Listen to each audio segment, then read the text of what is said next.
É sempre muito bom estar adorando ao nosso Deus, juntos, em comunhão uns com os outros, louvando ao nosso Deus por tudo aquilo que Ele é e aquilo que Ele tem feito em nossas vidas. Damos graças e louvor ao Seu nome, Criador. Vamos orar? Deus, nós te agradecemos nessa manhã, pelo privilégio que o Senhor nos dá de estarmos podendo te adorar, Pai, livremente. Diferente de muitos de nossos irmãos espalhados pela terra. Nós te damos graças, Pai, por esse momento que nós temos de ouvir a Tua voz. E te pedimos misericórdia por aqueles que ainda não ouviram ou não podem ouvir, porque estão sendo impedidos, Pai. Fala aos nossos corações pela Tua palavra. Fala aos nossos corações por minha vida, Pai. E apesar da minha vida, que Teu nome possa ser glorificado nesta manhã. Amém. Podemos sentar. Nós continuamos a exposição no livro de Gênesis. E nós estamos expondo esse livro já faz 2 semanas, essa seria a terceira. Na primeira semana nós falamos um pouco sobre quem Deus é. Um pouco, porque nada daquilo que podemos falar sobre Deus pode realmente abranger tudo aquilo que Deus é. Na segunda semana nós falamos um pouco sobre a criação de Deus. Até metade do 6º dia. Tudo aquilo que Deus fez em todos os dias, criando céus, terra e mar, e tudo que neles há. Por toda a criação, até este ponto, tinha sido um simples prelúdio daquilo que iria acontecer no final do 6º dia. A criação da raça humana era o objetivo central do propósito criador de Deus desde o início. Evidentemente que a criação da raça humana é a questão principal em Gênesis 1. É onde culmina toda a criação. Tudo culmina neste evento. A Bíblia, ela devota mais espaço para descrever a criação de Adão do que qualquer outro lado da criação. Na verdade, em Gênesis 2, ele vai dar uma focada maior na criação do homem e da mulher, e da sua relação um com o outro. Não é um outro relato da criação, mas é um foco que Deus dá para a criação do homem e da mulher.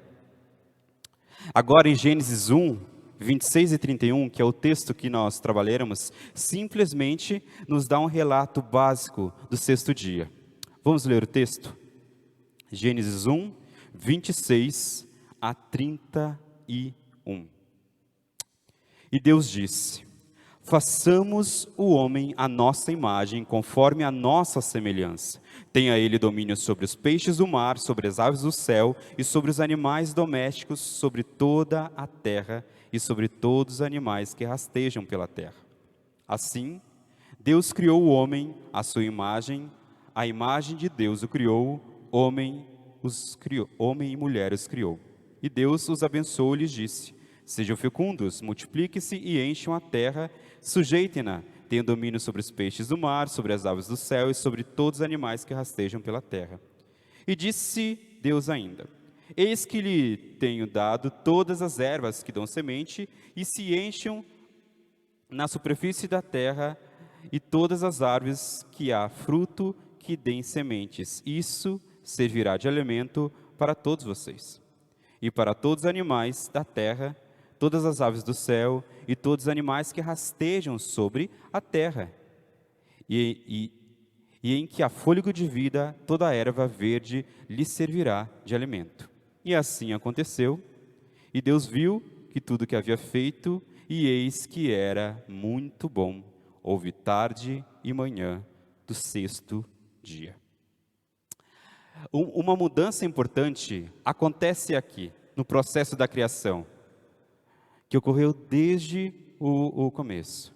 O versículo 26 começa com as palavras familiares, né? E disse Deus. Era uma fórmula utilizada para introduzir todo o restante do ato da criação anterior. Nos versículos 3 nós vemos e disse Deus, no 6, no 9, no 11, no 14, no 20 e no 24. Mas de repente há uma alteração maior da linguagem até este ponto. Toda ocorrência do e disse Deus era seguida por palavras: haja, produz a terra, ajuntem-se as águas, produz as águas, que assim se faça. Essas expressões são, de alguma forma, impessoais. São ordens que não foram dirigidas a ninguém em especial. São ordens soberanas de criação que imediatamente se fizeram surgir coisas ex nihilo, do nada. Nunca antes Deus havia dito, façamos. Mas agora, pela primeira vez, a expressão e disse Deus é seguida pelo verbo com sujeito determinado, nós. E o pronome pessoal, façamos o homem à nossa imagem, à nossa semelhança. Isso mostra que a criação de Adão, em termos que são exclusivamente pessoais, ele estabelece uma relação aqui entre Deus e o homem que são exclusivamente pessoais, diferentemente de todo o restante da criação. Nem com o homem, que não existe em nenhum outro aspecto da criação, somente com o homem ele fez isso. Nem com a luz, nem com as estrelas, nem com as águas, nem com a terra, nem com os corpos celestes, nem com o sol, nem com a lua, nem mesmo com nenhum outro animal, nenhum ser vivo. Deus teve essa relação que ele teve com o homem. Todas as coisas foram criadas mediante o seu decreto até agora. E aconteceram e começaram a existir conforme Deus ordenou que assim fosse. Mas nunca há uma sugestão de qualquer intimidade ou identificação pessoal entre Deus e essas coisas, da maneira com que é feito com o homem, somente com o homem. Note também que pela primeira vez aqui, pela primeira vez na Bíblia, Deus se apresenta com pronomes pessoais. Significativamente são pronomes no plural. Não é farei, mas façamos o homem à nossa imagem. E assim nós somos introduzidos aqui à pluralidade do relacionamento da divindade. Aqui, a interpretação cristã tradicional representa a pluralidade dentro da deidade, aquilo que nós chamamos de trindade. A própria palavra em hebraico para descrever Deus, né, que fala o nome de Deus, que foi utilizada nos primeiros 21 versículos, dos 22 até agora, reforçam ainda mais essa questão. Ele foi escrito de uma forma plural. Elohim. E colaborando ainda mais por essa expressão, nós vemos que no versículo 2, o Espírito de Deus pairava sobre as águas. E se nós formos ir um pouco mais além, em João 1, o texto fala, João fala, no princípio era o verbo, e o verbo estava com Deus, e o verbo era Deus, ele estava no princípio com Deus. Todas as coisas foram feitas por ele, e sem ele, nada do que foi feito se fez. João 1, de 1 a 3. João está se referindo aqui a Jesus, o verbo, a palavra, o Logos encarnado, o disse Deus. Sem dúvida aqui nós temos uma expressão que começará a formar a nossa mentalidade e que mais para frente nós aprenderemos mais no Novo Testamento a respeito daquilo que nós podemos chamar de trindade. E disse Deus, façamos o homem à nossa imagem, à nossa semelhança. Primeiramente, o homem foi criado à imagem do seu Criador. Né? Façamos o homem, nossa imagem, a nossa semelhança, conforme a nossa semelhança. As duas frases, a nossa imagem, conforme a nossa semelhança, são expressões paralelas. A segunda simplesmente repete a primeira com um termo diferente, porém sinônimo. Não imagine que há uma diferença essencial entre a imagem de Deus e a sua semelhança aqui. Esses dois são termos paralelos. Na verdade, a repetição é para dar ênfase. Isso é algo muito comum e característico do hebraico. É utilizado para dar ênfase, não contraste. E nesse caso, o paralelismo utilizado para ressaltar a grande importância desta verdade, que o homem foi feito à imagem de Deus. Os seres humanos, significativamente especificados aqui como homem e mulher, são criados à imagem de Deus. Tselen, fundamental, essa ideia de imagem de Deus, do homem ser criado à imagem de Deus, é essencial em Gênesis, essencial em todo o restante das Escrituras e essencial à nossa visão cristã. A expressão imagem de Deus é usada unicamente com referência aos seres humanos.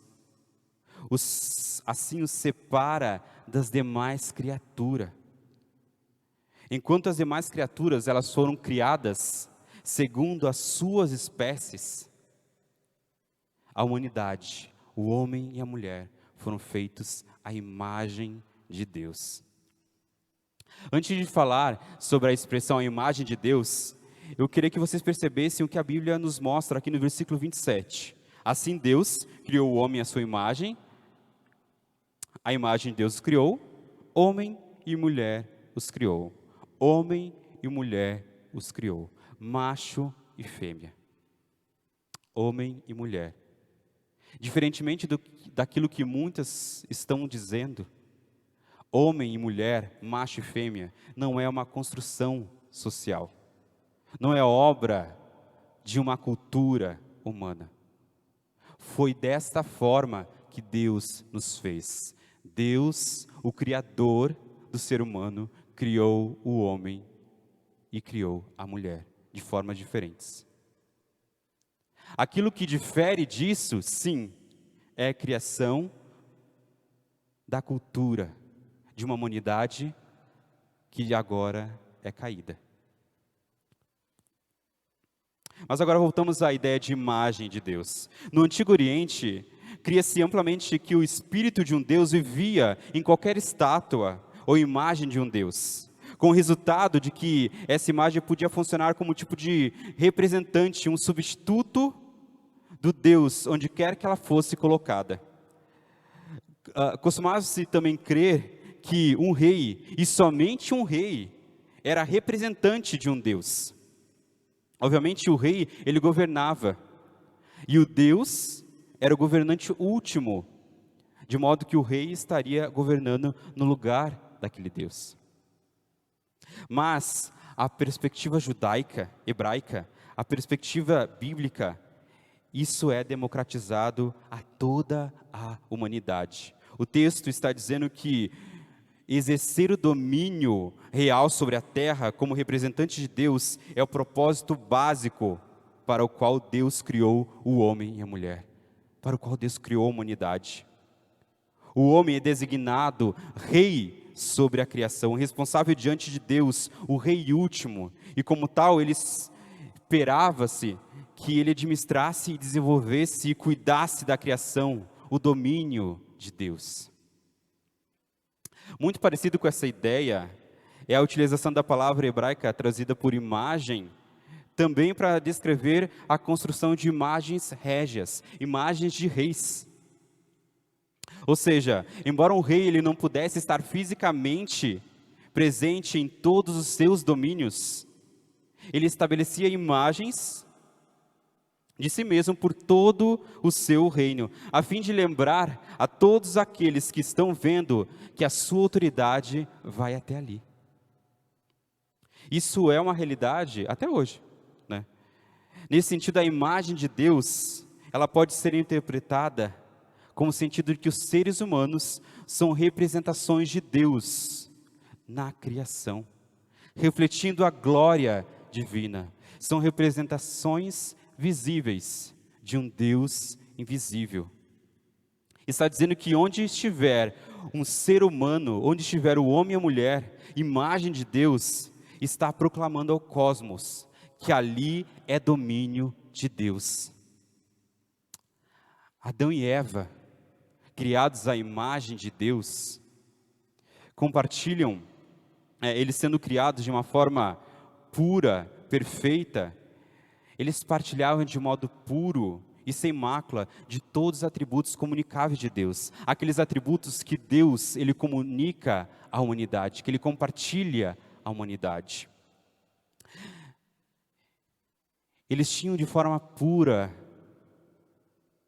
a santidade, a sabedoria, a bondade, a verdade, o amor, a graça, a misericórdia, a longanimidade e a justiça de Deus. A imagem de Deus no ser humano, sem dúvida, também incluía certas características que espelhavam das virtudes de Deus que conhecemos graças à obra criadora de Deus. O ser humano é um ser criativo. É um ser que tem um gosto pela beleza, assim como Deus.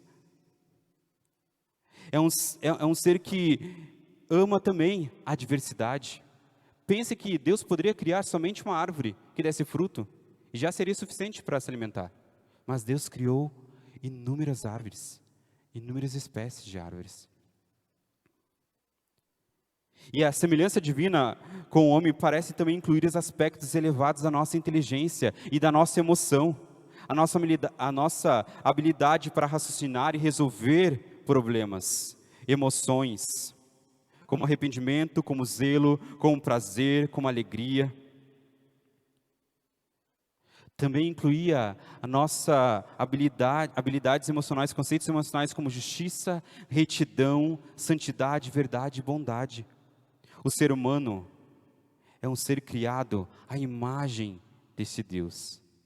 Ele compartilha os seus atributos com este homem. Nada abaixo disso pode contemplar a perfeição da forma com que o homem foi criado por Deus. O homem era uma criatura que não era igual aos demais seres vivos. As formas de vidas inferiores jamais poderiam evoluir até ele. Não é algo que pode ser obtido por uma mutação aleatória no código genético.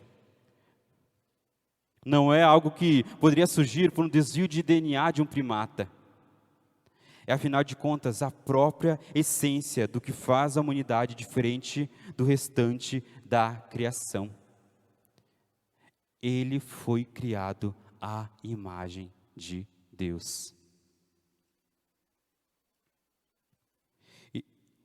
E o texto continua: e Deus os abençoou e lhes disse: sejam fecundos, multipliquem-se e encham a terra. A gente pode considerar que essa bênção divina é a fonte da qual emana toda a raça humana.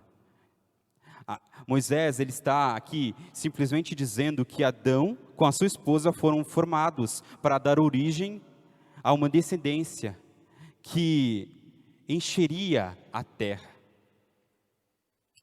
Deus, pense que Deus, ele poderia criar uma multidão de seres humanos. Ele tinha poder para isso. Ele fez isso com os outros animais. Enchem a terra. Porém, Deus, ele fez o homem e a mulher.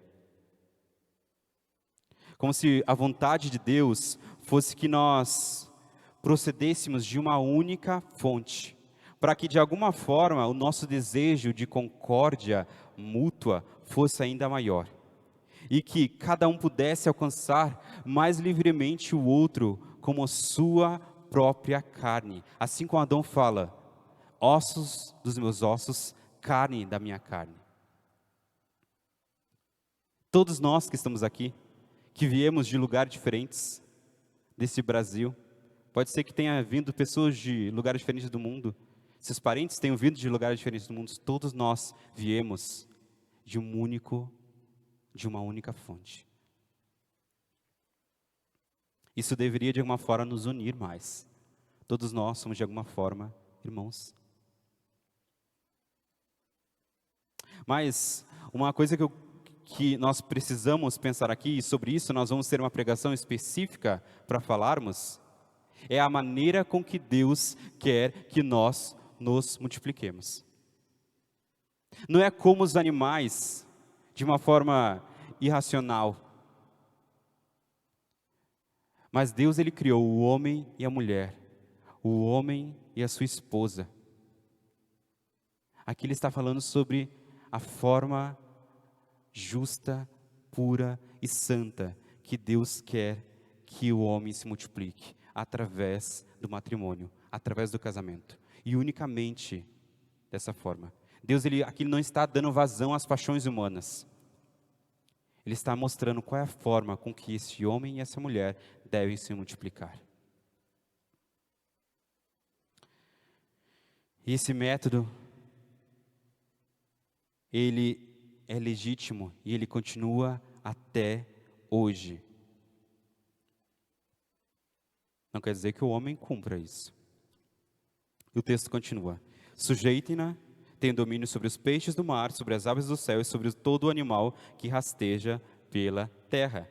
A primeira menção dos seres humanos na Bíblia afirma dois fatos fundamentais a respeito de nós, os seres humanos, que são colocados tão próximos um do outro e que obviamente são ligados entre si, que o homem foi feito à imagem de Deus e que o homem deve governar sobre toda a criação, ter o domínio sobre toda a criação.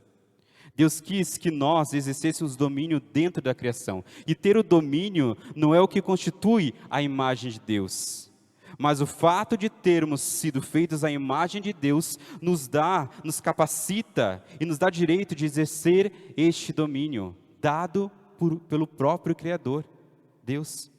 Nós humanos, nós temos uma missão a ser cumprida no mundo, porque Deus tinha um propósito em nos colocar neste mundo.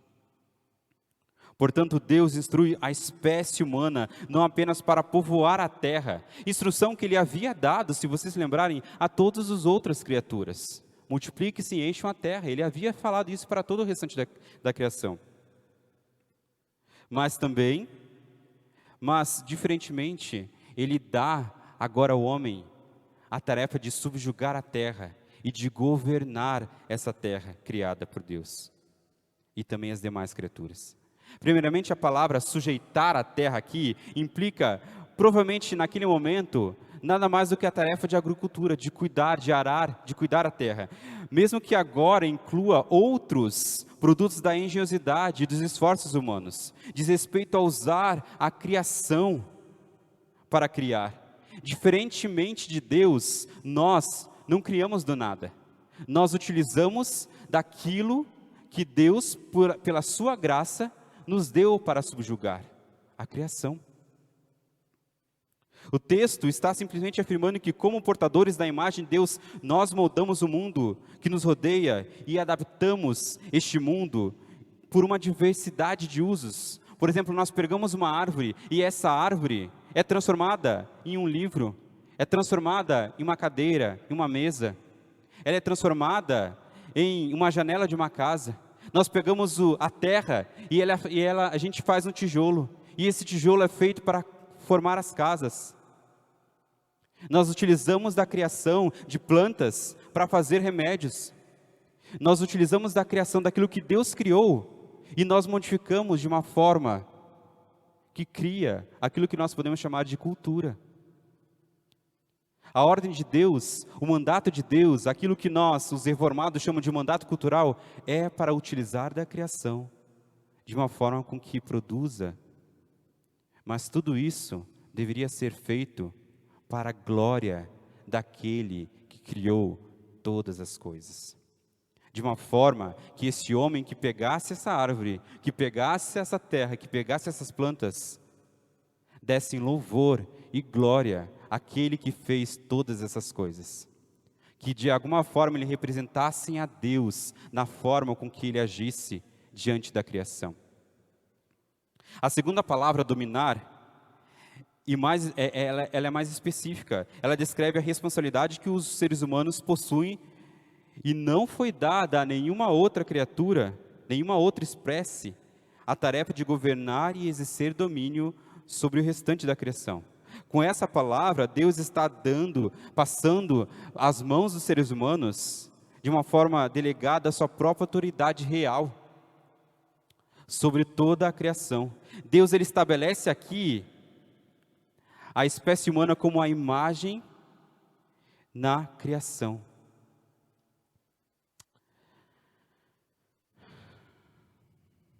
Um governo que deveria agora gerenciar de tal modo a criação, de cuidar de tal modo dessa criação, de subjugar de tal modo essa criação, que culminasse na glorificação daqueles a quem eles representavam como imagem de Deus, o Criador, o Deus a quem eles são imagem, o Deus a quem eles deveriam refletir. E disse Deus ainda: eis que lhes tenho dado todas as árvores que dão sementes, e se encham na superfície de toda a terra, e todas as árvores que há fruto que se dê semente, e isso servirá de alimento para vocês, e todo animal da terra, todas as aves do céu, e todos os animais que rastejam sobre a terra, em que há fôlego de vida, toda erva verde lhe servirá de alimento, e assim aconteceu. Deus, Ele nos deu os recursos da terra para o nosso alimento e sobrevivência. É lógico que isso também foi dado, também é uma verdade para o restante das outras espécies, mas em Gênesis 29, 30 aqui, Deus ele dá permissão explícita aos seres humanos para que eles pudessem comer do que há ao redor deles no mundo. A terra ela nos alimenta, a terra ela nos veste, a terra ela nos abriga. Mark Driscoll, em um dos seus livros, ele fala a respeito da grama, pensando nisso. Pense na grama. Por um momento, ela é provavelmente a forma de vegetal mais abundante no planeta. Em suas inúmeras variedades, em todos os climas, nós comemos grama, uma vez que ela se torna carne de muitos animais que pastam, cuja dieta diária é apenas esta. Nós bebemos grama na forma de leite coalhada, nós vestimos grama nas roupas feitas de lã, nós calçamos a grama na forma de sapatos feitos de couro. Milhões de pessoas ainda usam a grama como um abrigo eficiente contra a chuva e o sol nos telhados de tapete. A grama trançada é utilizada em cordas, cestos e tapetes. Ela por si só provê os humanos com benefícios incalculáveis e supre muitas das nossas necessidades. E nós só estamos falando da grama. Então, é arrogante da nossa parte nós falarmos e nós discutirmos sobre a forma de cuidar ao meio ambiente como se ele fosse apenas um objeto passivo que necessitasse do nosso cuidado, de necessitasse da nossa simpatia. É o meio ambiente que cuida de nós, ministrando silenciosamente a graça generosa de Deus a cada dia que vivemos neste planeta. Deus viu que tudo que ele havia feito, e eis que era muito bom, houve tarde e manhã, o sexto dia. Se cada um dos dias que Deus fez, ele disse que era bom, no conjunto do todo, ele disse que era muito bom. Em cada um dos dias, ele deu simples aprovação. Era bom, né, Marcão? Era bom. Mas agora, depois de ter criado toda a criação, e ter colocado, se eu posso dizer assim, a cereja do bolo, ele viu que era muito bom. Para que ninguém pudesse olhar para a criação e dissesse ao contrário, a obra de Deus é muito bom. Mas, depois de expor esse texto, você pode estar pensando, mas o que aconteceu? Se Deus fez toda a criação, fez seres humanos, e disse que era muito bom, o que aconteceu? O que aconteceu com a criação?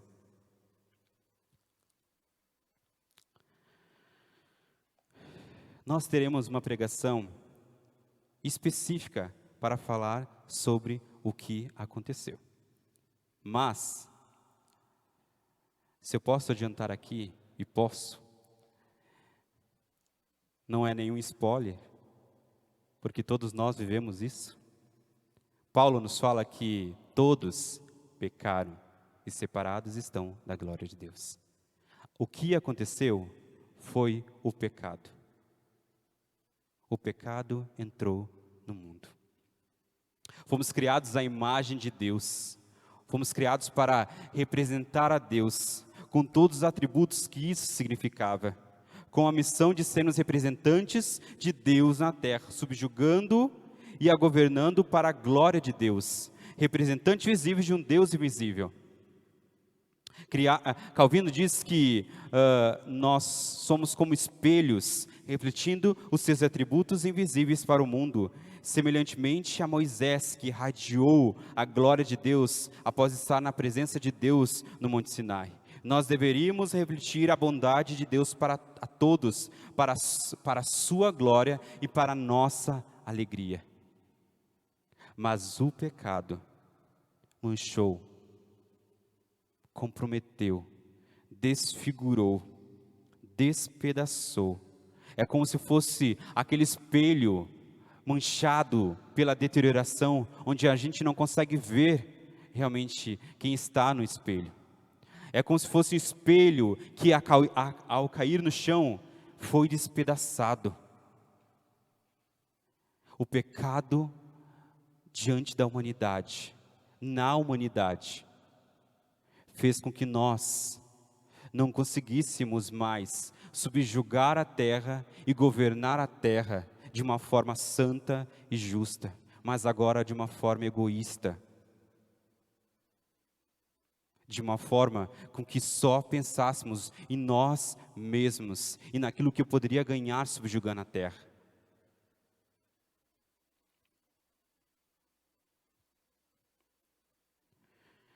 As consequências do pecado na humanidade feitas à imagem de Deus são terríveis.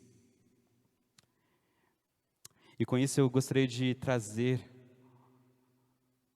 algumas notícias terríveis que nós já falamos aqui e que nós ouvimos nesta semana. Infelizmente, em concordância com muitos outros países, a Colômbia aprovou uma lei que descriminalizou, na segunda passada, o aborto até 24 semanas de gestação, praticamente 6 meses. A interrupção da gravidez, ela já era permitida no país desde 2006, em caso de estupro, de malformação fetal e também de risco para gestantes. Mas se fosse algo diferente disso, elas poderiam ser punidas até 54 meses. Mas com a alteração da lei, as mulheres daquele país que façam esse procedimento no prazo de 24 semanas, delimitado, elas não serão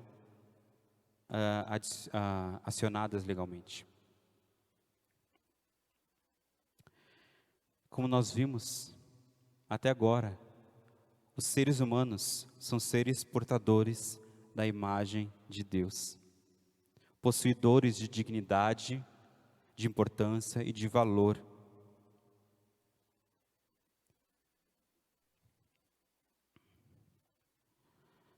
Diferentemente de todo o restante da criação, nós fomos feitos à imagem de Deus.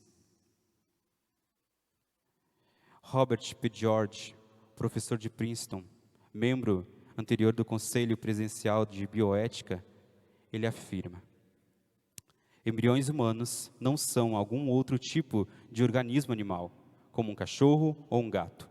Também não são parte de um organismo como um coração, um rim ou uma célula da pele. Também não são um conglomerado desorganizado, um mero amontoado de células agrupando algum tipo de transformação, aguardando algum tipo de transformação mágica. Antes, o embrião humano é um membro vivo, inteiro da espécie Homo sapiens, no seu estado mais inicial de desenvolvimento natural. A não ser que seja seriamente prejudicado ou privado de um ambiente adequado, um ser humano em seu estado embrionário irá, pelo direcionamento do seu próprio funcionamento orgânico integral, se desenvolver para o próximo estágio de desenvolvimento mais maduro, que é o estágio fetal.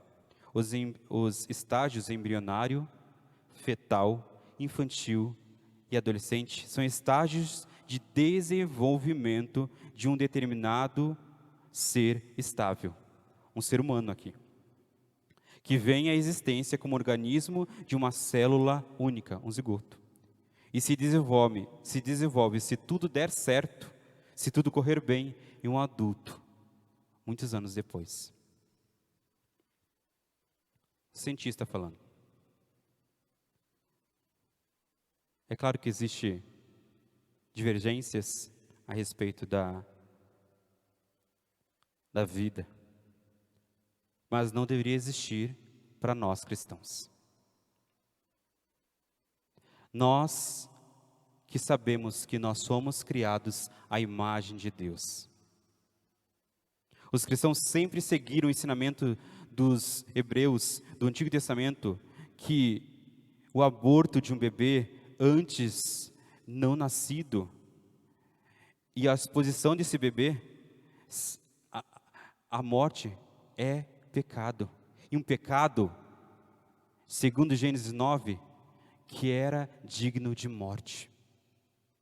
Porque a pessoa estaria matando alguém que era a imagem de Deus. No Didaquê, um antigo manual de instrução da igreja primitiva, nós lemos: não matarás. E eles continuam: não matarás criança por aborto, nem criança já nascida.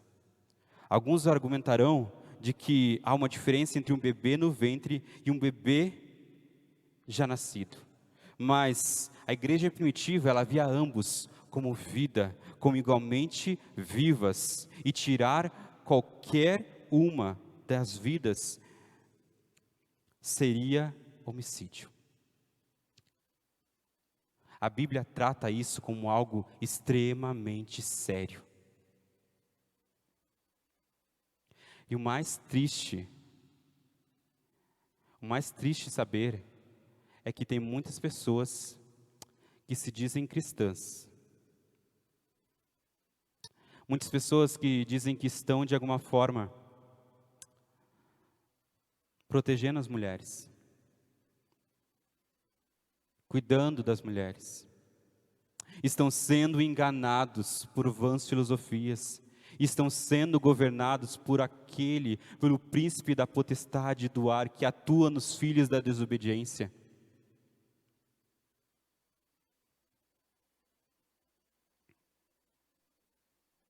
Estão sendo usados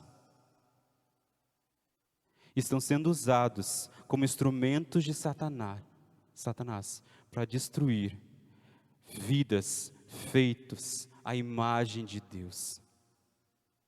Nenhuma pessoa, nenhum cristão poderia ter, de alguma forma, alguma aprovação neste ato terrível. Se você é um cristão e você pactua com isso, nós dessa igreja e muitos outros cristãos espalhados pela face da terra, e as escrituras dizem ao contrário, você não é um cristão, porque você não valoriza a imagem do Deus que você serve.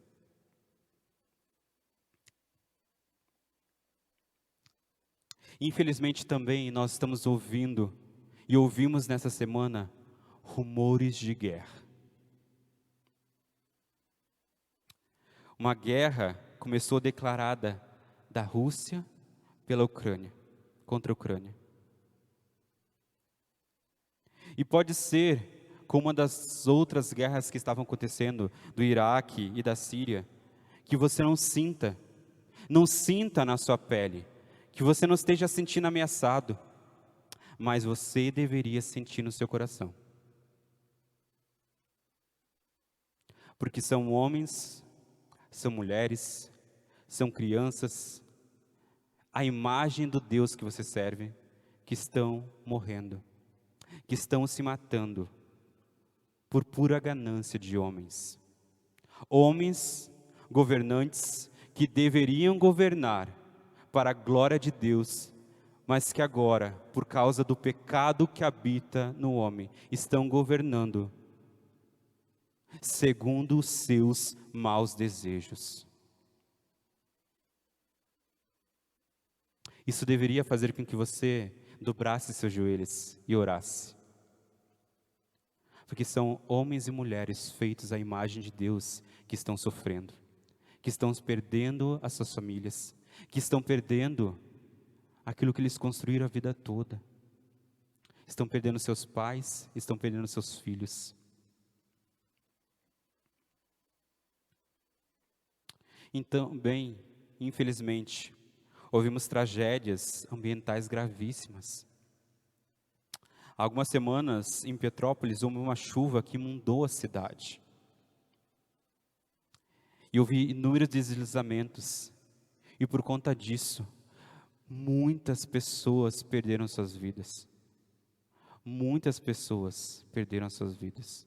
Muitos perderam seus pais, filhos, perderam tudo aquilo que eles construíram a vida toda. Eu não tenho palavras para dizer o quanto essas pessoas podem estar sentindo agora, por perder algo que é tão precioso para elas.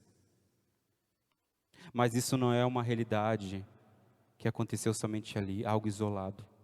Nós estamos vendo no mundo inúmeros desastres ambientais, porque o homem não soube e não sabe subjugar a terra conforme Deus quis que ele subjugasse, de uma forma obediente e que agradasse a Deus. Nós desmatamos, nós contaminamos, nós desterramos, nós poluímos, e nós acreditamos que nós não sentiremos, nós não seremos afetados por isso.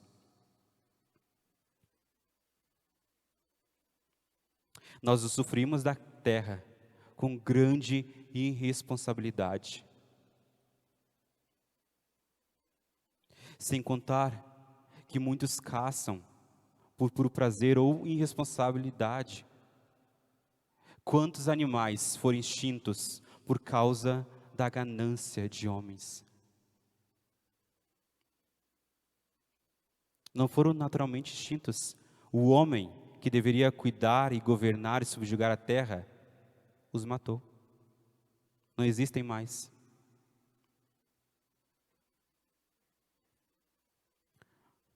Fora que nós utilizamos a terra de uma forma que desperdiça os recursos naturais. Pessoas estão passando fome e jogamos toneladas e toneladas e toneladas de alimento fora. Sem contar com a nossa ganância de querer todos os dias algo novo, achando que a terra tem produtos, tem recursos infindáveis para mais de 7 bilhões de pessoas que querem um celular novo todos os anos.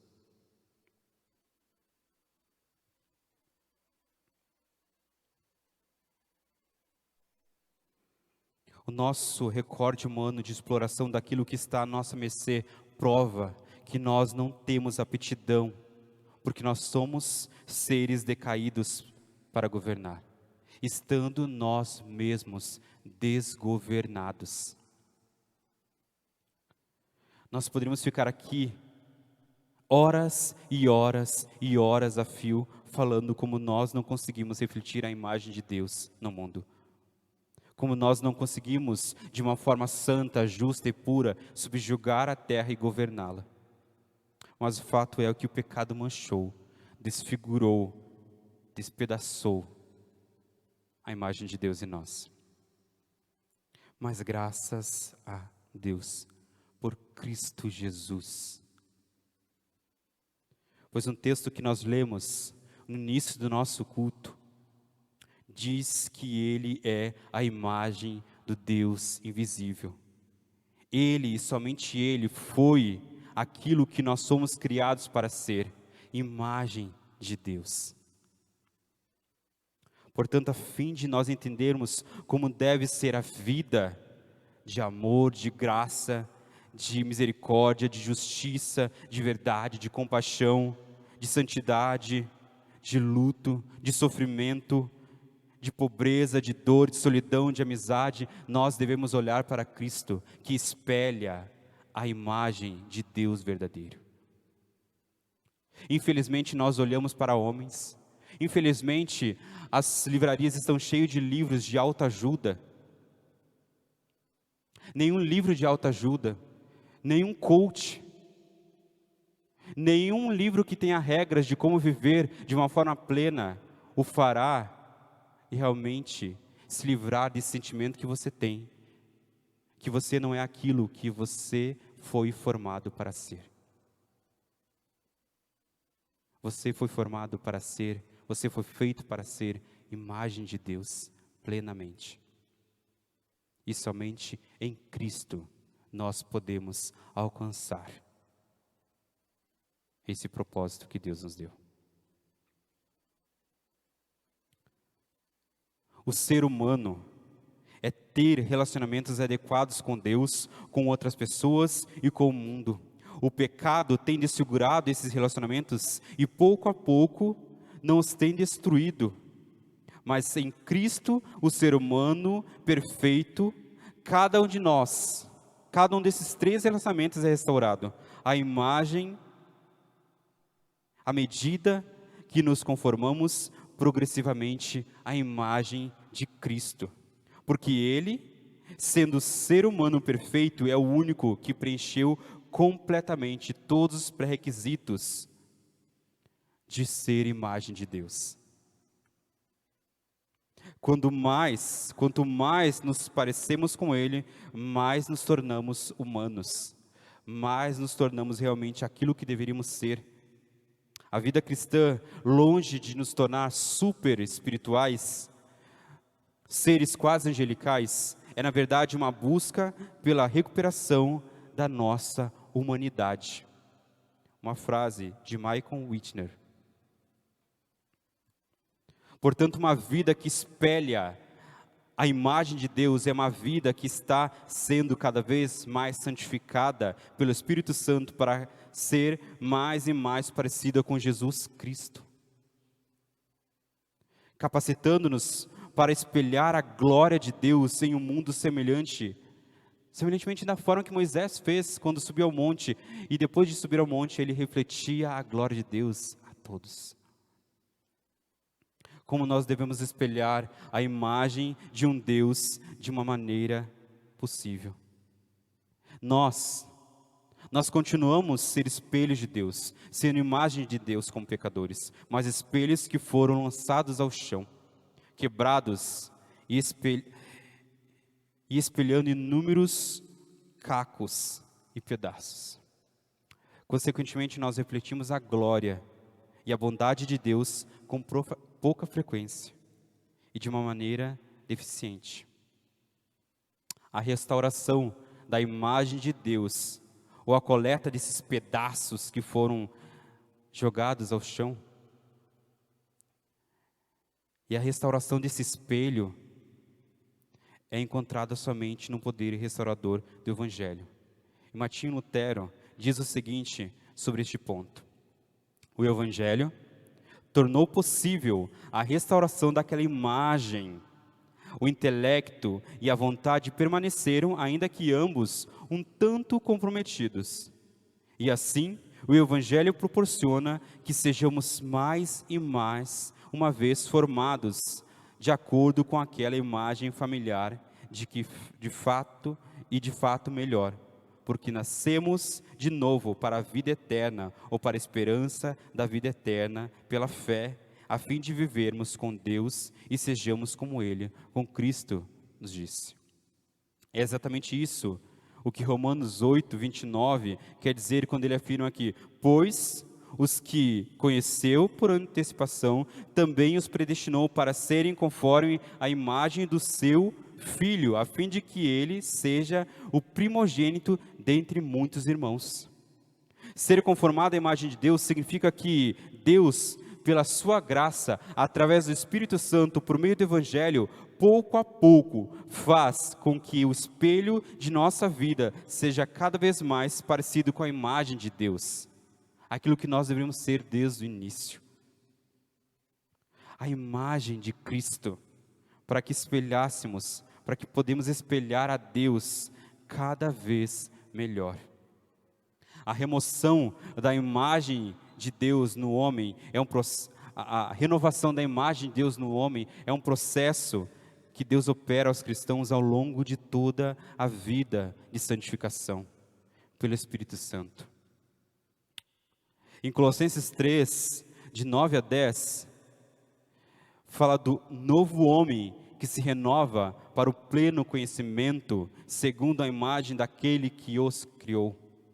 Em 2 Coríntios 3, 18, Paulo diz que: mas todos nós, como rostos descobertos, refletindo como espelho a glória do Senhor, somos transformados de glória em glória, dia a dia, na mesma imagem que vem do Espírito do Senhor. Assim, já que refletir a imagem de Deus é a essência da verdadeira humanidade, daquilo que nós fomos criados para ser, nós descobrimos a fonte da mais profunda alegria, ao passo que nós refletimos a glória de Deus. Aquilo que você tem buscado, aquilo que falta na nossa vida, que você às vezes busca em outras fontes, você terá quando a dia, de glória em glória, pela presença do Espírito Santo, pelo poder do Espírito Santo, na sua vida de santificação diária, de busca de Deus diária, você encontrar. Nós podemos refletir, para terminar, nós podemos refletir a imagem de Deus de diversas formas. Refletimos a imagem de Deus ao nos conectarmos com Ele de maneira esclarecida e apaixonada, ao nos arrependermos de nossos pecados e cremos em Jesus Cristo e vivermos em um relacionamento com Deus que continua humildemente e de uma forma de arrependimento. Nós refletimos a imagem de Deus ao servi-lo de formas que expandem o seu reino, inclusive construindo uma cultura que honra a Deus, que reflete a Deus. Isto inclui lutar contra a injustiça, contra o mal, contra a opressão, ao trabalhar por justiça e misericórdia. Carson diz que, como portadores da imagem de Deus, nós temos a responsabilidade particulares sobre o restante da criação, a responsabilidade de governo e cuidado, ao reconhecermos a nossa unidade com a ordem criada e o nosso lugar distinto nela. Refletimos a imagem de Deus ao respeitar toda a vida humana que foi criada à imagem de Deus, em especial os fracos, os oprimidos, os doentes, os idosos, os não nascidos, porque todos foram feitos à imagem de Deus. Refletimos a imagem de Deus ao recusar viver vidas independentes e defender a vivência em uma comunidade, em comunidades. Isso inclui ter comunhão com outros cristãos, inclui ter comunhão com outras igrejas que creem naquilo que cremos, honrar os nossos pais, perdoar os nossos inimigos, perdoar aqueles que nos ofendem, orar por aqueles que nos ofendem, ser cordiais, exercer a hospitalidade, Nós refletimos a imagem de Deus ao criar uma cultura, ou seja, ao subjugarmos a terra de uma maneira santa, corretamente orientada, obedecendo às normas que Deus nos deu para a vida neste mundo, seja de forma social, econômica, estética, ética, política ou em outras formas. Nós refletimos a imagem de Deus quando nós procuramos viver neste mundo, neste planeta, evitando desperdício de energia, reduzindo os nossos rastros de carbono, reciclando produtos em vez de jogá-los fora, prevenindo a poluição e apoiando iniciativas políticas e econômicas que protejam o meio ambiente contra a destruição desnecessária. E aqui a gente poderia continuar também. Em Cristo, que nós possamos ser renovados dia a dia, de glória em glória, à imagem de Deus, para nos tornarmos aquilo que nós somos criados para ser, imagem de Deus, para a glória dEle. Vamos orar.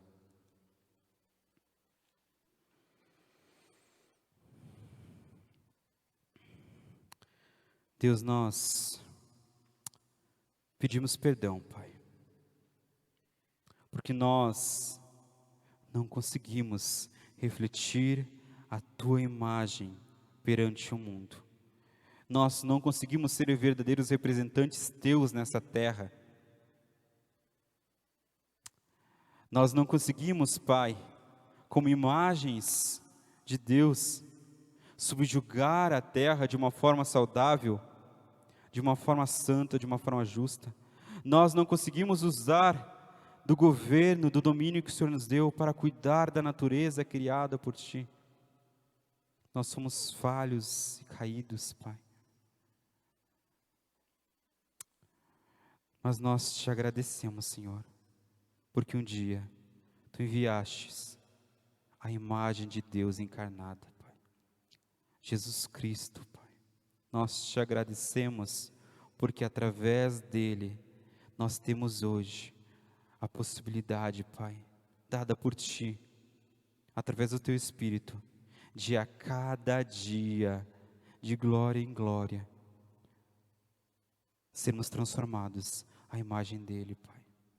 Nos ajuda, Pai, a buscarmos na nossa vida diária, na nossa vida de devoção a Ti, essa santidade, Pai, que é nada mais do que nos transformarmos à Tua imagem, Deus, enquanto estivermos aqui na terra, para que um dia, na glória, nós sejamos completamente transformados, limpos, aqueles cacos que foram caídos no chão, serão repostos e restaurados de uma forma que nós, plenamente, poderemos refletir a Tua imagem, Pai. Que assim seja, para a Tua honra e glória, no nome de Cristo Jesus, a imagem do Deus invisível. Amém.